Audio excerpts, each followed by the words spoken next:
Welcome back, beloved. Welcome back to the Sinai to Zion study. This is now session 15. In last session, we began discussing the concept of Jacob's trouble, Israel's tribulation. That's another way to word it. And we looked at just a few portions from the Song of Moses, Deuteronomy 32, really back there in the foundational texts, the books of Moses. And we discussed right there where it lays out the covenant chastisement cycle.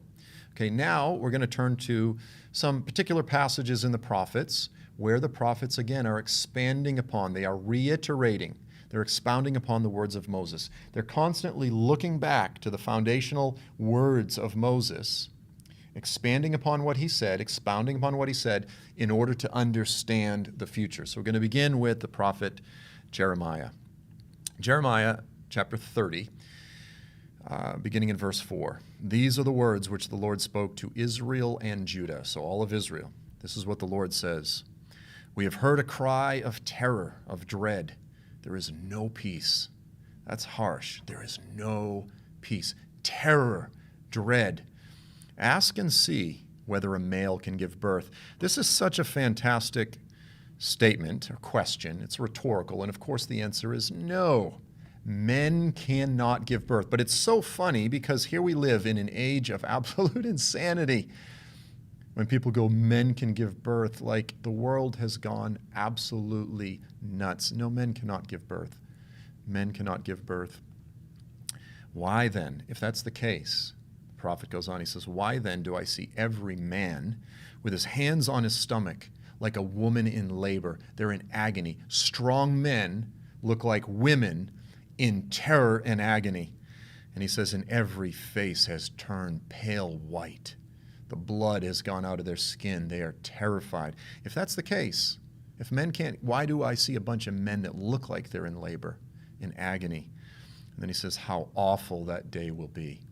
Some translations say that day will be great. Now, it's great in the sense of the great and terrible day of the Lord. Malachi 4, verse 2, I believe. And then he says, there will be no other like it. That day is going to be so horrible. There's nothing in history that will compare to it. Guys, there's been some dark, horrific, bloody, brutal, barbaric days in history. He says, but that day is coming. It's going to be the worst. It's going to be the terrible day of the Lord, and there's nothing like it. Like that statement, whether it's just hyperbole, and it's just going to be up there among some of the worst days of the earth, or whether it is literally, specifically, absolutely, technically, quantifiably worse than any day in his. Like, I don't want to go there. It's going to be a horrible, horrific day. And then it says, it will be the time of trouble for Jacob. It will be the time of Jacob's trouble. And then he says, but he will be saved out of it. So here's where we have this statement is made first. The time of Jacob is just another word for Israel, all of Israel. This is going to be the time of Israel's tribulation. Now again, throughout history, Israel has undergone some really brutal, horrible days. They've been decimated, wiped out to where only a few are left. They've gone through these multiple covenant chastisement cycles. They've been destroyed, invaded, just, very few left, scattered among the nations, and then they're brought back. But the last one, Jeremiah says, is going to be worse than all of the previous ones. He goes, it's going to be the time of Jacob's trouble. And he says, but despite that, listen, there will be a remnant that will be saved. Just like before, just like all the previous times, the Lord will preserve a remnant. Why? Because he is faithful. He's faithful to his covenant. So that's a good foundational text in Jeremiah. Now we're going to look at the words of, actually it's Gabriel, the angel, within the book of Daniel.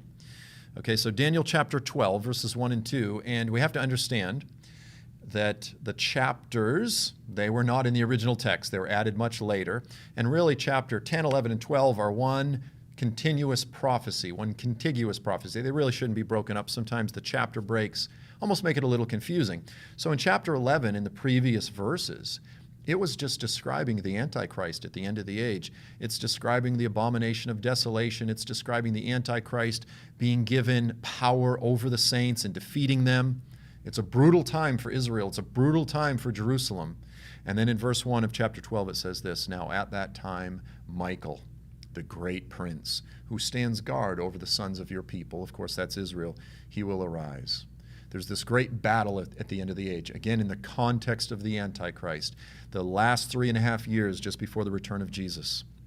And he says, and there will be a time of distress, such as has never occurred since there was a nation until that time. So there, the angel Gabriel is expanding upon the words of Jeremiah. He says it will be the time of Jacob's trouble. There will be nothing. There's nothing like it. I love the way the prophets interacted with each other. This is called intertextuality. But it's much more than just the text interacting. It's Gabriel actually quoting the prophet Jeremiah. And Jeremiah was, of course, just expanding upon the words of Moses. And they were familiar with each other. They studied each other. Certainly Gabriel was familiar with the words of Jeremiah.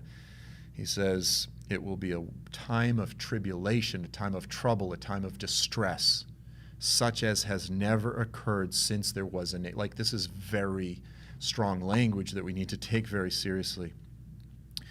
And at that time, your people, everyone who is found in the book of life, written in the book, he will be rescued, he'll be saved. Through what? Ultimately, the return of the Messiah, the resurrection of the dead. Well, for those that are saved already, we get raptured, resurrected. For those that are destined to be saved, he comes back and saves them.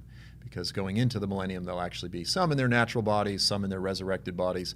That's too technical to get in right now. He says, many of those who sleep in the dust of the ground will awake, some to everlasting life, others to disgrace and everlasting contempt.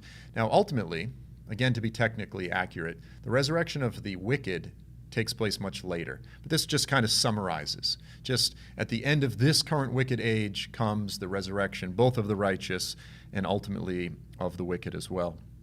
Okay, so we've touched on Moses, we've touched on Jeremiah, and we've touched on the words of Gabriel within the prophecy of Daniel. I'm actually going to end it right here. In the next session, we're going to continue because we're going to look at more prophets. We're going to look at Isaiah, Joel, etc. And these are such important passages that I want to take a little more time to make sure we really elaborate on these things. So we're going to continue on this painful theme of Jacob's trouble. So until then, God bless, guys, and Maranatha.